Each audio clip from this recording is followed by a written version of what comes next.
Drag down the 7 bodies and make them mortal. Then strike them down, showing no mercy. Once they lie cold and dead, raise them up from their tombs, and restore them blooming and rosy onto the heavens. Scylla. Blessings and salutations, mortals. I am your host Simeon, welcoming you back to what some people call the Library of Gnosis. The Hermetic initiatory tradition uses the number 7 to describe the incarnation of consciousness in matter through 7 alchemical operations. These operations aim to redeem 7 archetypal pairs of opposites through the exercise of virtue and art to achieve 7 levels of divine gifts. The 7 operations, then, also become the epitome of the 7 biblical days of creation. Through its gradations, 7 levels of 7 degrees emerge through which the adept can complete the divine work. The 7 levels concern 1. Laboratory alchemy. 2. The creation of the world. 3. The spiritual transformation of the material world. 4. The creation of humanity. 5. The transformation of a mortal being into an immortal being. 6. The life of Christ. And 7. The revelation of the whole being of divinity. Within each level, development takes place through the 7 operations of creation. Alchemy, the divine work. The celestial spheres, or celestial orbs, were the fundamental entities of the cosmological models developed by Plato, Eudoxus, Aristotle, Ptolemy, Copernicus, and others. In these celestial models, the apparent motions of the fixed stars and planets are accounted for by treating them as embedded in rotating spheres made of an ethereal, transparent fifth element, quintessence, like gems set in orbs. Since it was believed that the fixed stars did not change their positions relative to one another, it was argued that they must be on the surface of a single starry sphere. In modern thought, the orbits of the planets are viewed as the paths of those planets through mostly empty space. Ancient and medieval thinkers, however, considered the celestial orbs to be thick spheres of rarefied matter nested one within the other, each one in complete contact with the sphere above it and the sphere below. When scholars applied Ptolemy's epicycles, they presumed that each planetary sphere was exactly thick enough to accommodate them. By combining this nested sphere model with astronomical observations, scholars calculated what became generally accepted values at the time for the distances to the Sun, about 6.4 million kilometers, to the other planets and to the edge of the universe, about 117 million kilometers. Albert van Helden has suggested that from about 1250 until the 17th century, virtually all educated Europeans were familiar with the Ptolemaic model of nesting spheres and the cosmic dimensions derived from it. Even following the adoption of Copernicus' heliocentric model of the universe, new versions of the celestial sphere model were introduced. Mainstream belief in the theory of celestial spheres did not survive the scientific revolution. In the early 1600s, Kepler continued to discuss celestial spheres, although he did not consider that the planets were carried by the spheres. but held that they moved in elliptical paths described by Kepler's law of planetary motion.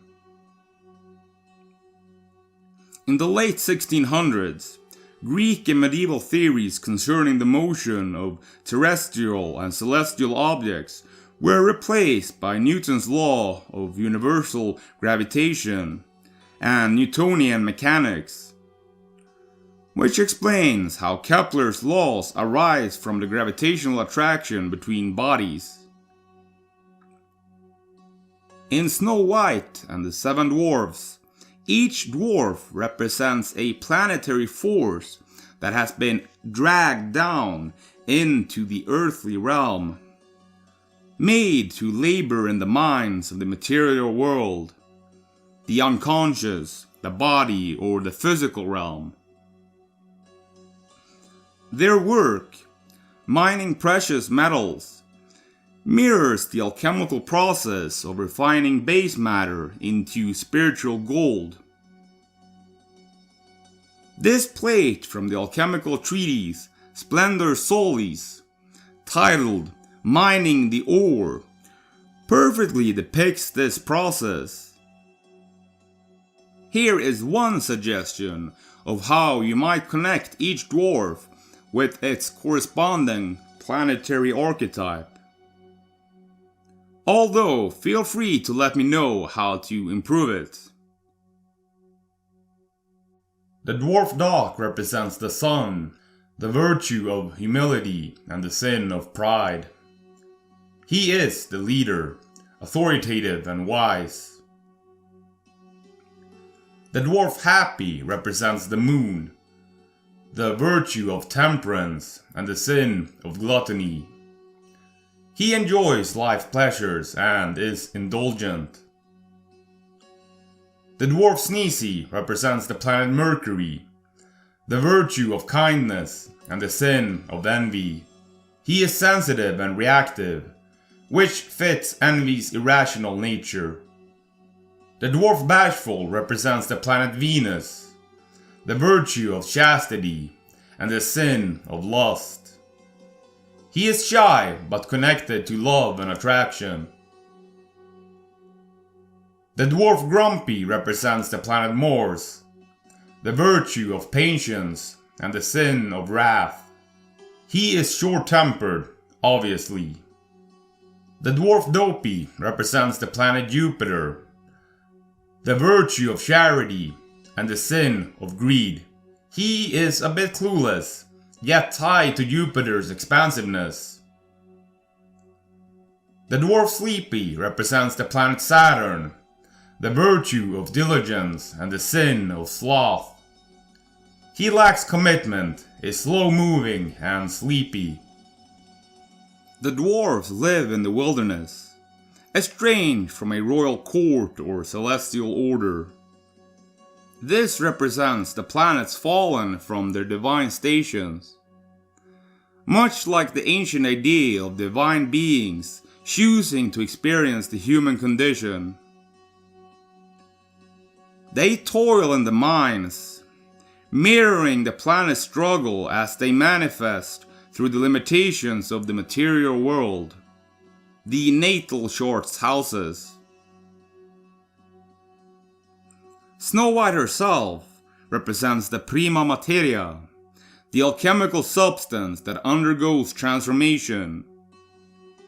One name used for the prima materia is actually the white smoke and boiling milk.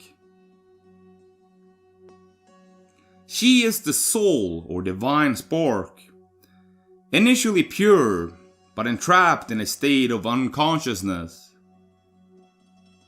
The poison apple, a dual symbol of death and wisdom, sends her into a deep sleep, a state of suspended animation, mirroring the nigredo, or blackening in alchemy. My opening statement, strike them down, then raise them up again, parallels Snow White's journey. The dwarves, as planetary forces, are powerless to revive her. They mourn, symbolizing the planetary energies at their lowest, trapped in sorrow. Only through an external force, the Prince, a solar or divine Christ-like figure, does resurrection occur. This moment signifies the restoration of cosmic order. Snow White's ascension to queenship with the Prince represents the final stage of alchemical transmutation, rubedo or reddening. The dwarves, having played their role, seem to fade into the background, their task complete. They have guided the soul through material suffering, witnessed its death, and now allow it to return to the celestial spheres. The story follows the same rhythm: descent into matter, death, and re-ascension. The 7 dwarves symbolize the fallen planets, laboring in the mines of existence, ultimately witnessing the soul's triumph over mortality. This is the great work of alchemy, spiritualizing the material, redeeming the fallen, and returning them to divine unity.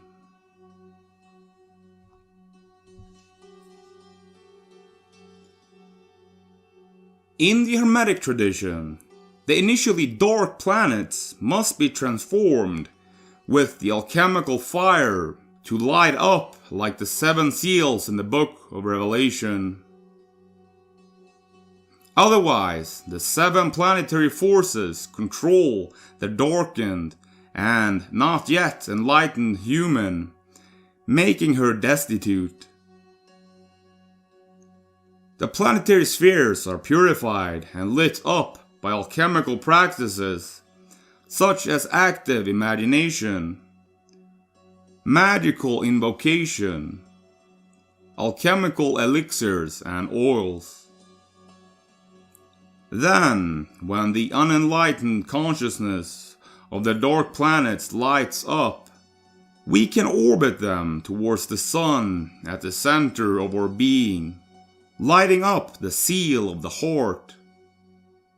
As Gitschell's model in chapter 28 shows, to create the apocalypse of the heart, the dark misty veils of illusion must be lifted from our seals, so that a new human can be born. For each seal to be broken, the initiate must work with the fears and limitations that lie as a membrane over each of the 7 seals. The dark veils of illusion prevent us from possessing our full power and acting in accordance with divine providence. Alchemy, the divine work. And so, dear seekers, as we toil within the mines of this material world, let us remember the great work, the alchemical ascent, the rebirth from the poisoned apple of ignorance, and the cosmic dance of celestial forces through 7 sacred steps. Don't let the entire staircase overwhelm you. Just focus on that first step.